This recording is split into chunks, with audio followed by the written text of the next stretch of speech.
Votre maman qui était dentiste, elle va voir dans la cour beaucoup de jeunes femmes enceintes. Alors, c'est dans une institution religieuse. Les religieuses, à ce moment-là, n'ont pas de sécurité sociale. La supérieure va lui demander de venir soigner les religieuses âgées.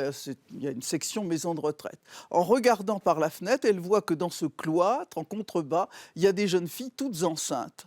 Et la supérieure lui explique que l'évêché a demandé de recevoir ces jeunes filles qui ont été mises enceintes par des prêtres. On leur apprend la cuisine, la couture, l'entretien du linge, etc. Et qu'ensuite elles sont placées comme domestiques. On leur prend leur enfant, qu'on leur donne à l'adoption. Il y a eu tout au long de ces années, jusqu'en 1970, des institutions qui se sont littéralement fait une spécialité de l'adoption de ces enfants qui ont été conçus par des petites jeunes filles de la campagne, mises enceintes par des prêtres. Vous dites d'ailleurs, j'imagine la douleur de ces femmes à qui on avait arraché leur enfant et qui s'occupaient des enfants des autres. Il y a toutes ces victimes qui, en quelque sorte, se révèlent et qui voudraient d'ailleurs qu'une commission sur le mode des commissions qui ont été réunies dans l'Église catholique pour que ces faits soient mis à jour. Ces femmes à qui on a, toutes jeunes filles, enlevé leur enfant. À chaque fois, je me dis, mais il doit y avoir à Angers, dans ma ville d'Angers,